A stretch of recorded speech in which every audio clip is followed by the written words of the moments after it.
یہ میری بات یوں سمجھو کہ دل کے کانوں سے سننے والی ہے، دل کے کانوں سے سننے والی ہے۔ وہ بات کیا ہے سنو ذرا۔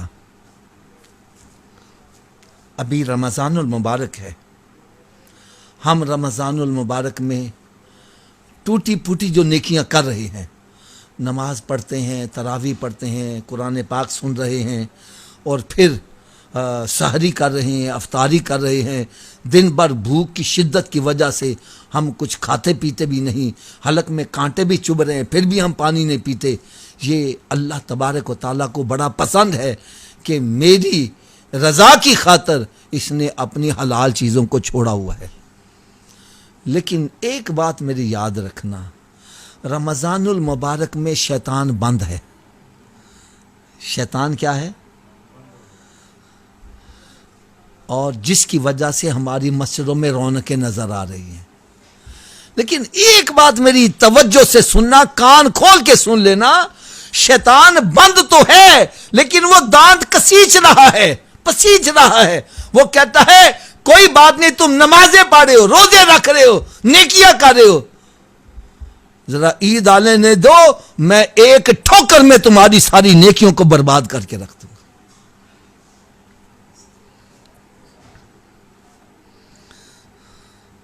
تو میں ہاتھ باندھ کر سب کے سامنے عرض کروں گا، خدا را ذرا دھیان سے کہیں ایسا نہ ہو عید کی ایک ٹھوکر میں ہی ساری نیکیوں کو برباد نہ کر کے رکھتے۔ میاں محمد رحمت اللہ تعالی علیہ یہاں پر کیا لکھتے ہیں؟ فرماتے ہیں لوئے لوئے پہلے کڑیے جے تد بھانڈا بھرنا، شام پئی بن شام محمد تو کلی کر جان دینے ڈرنا۔ وہ فرماتے ہیں کہ جتنی دیر تیری سانس کی مالا چل رہی ہے، جلدی جلدی نیکیوں والا برتن بھر لے۔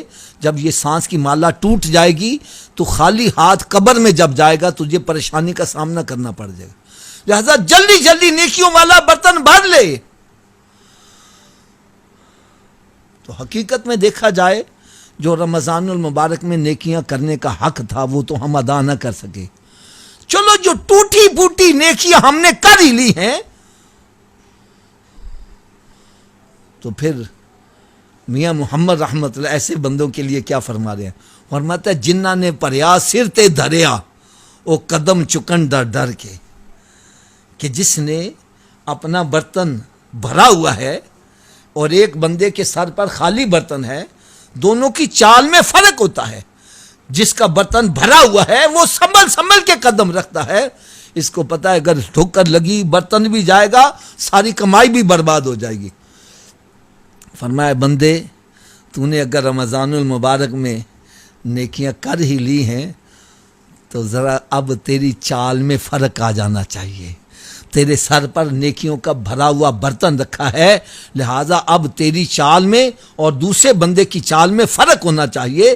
تو سنبھل سنبھل کے قدم رکھ، کہیں ایسا نہ ہو کہ ایک ٹھوکر لگے برتن بھی ٹوٹ جائے، ساری کمائی بھی برباد ہو جائے۔ پھر فرماتے ہیں پریا اوس دا سمجھو جس دا توڑ چڑھے، کامیاب انسان وہ ہے جو اپنی نیکیوں کا برتن اپنے ایمان کو سلامتی کے ساتھ قبر میں لے کر چلا جاتا ہے، وہ ہے کامیاب اور کامران۔ اور جو راستے میں ہی تباہ و برباد کر بیٹھا ہے وہ کامیاب نہیں ہے۔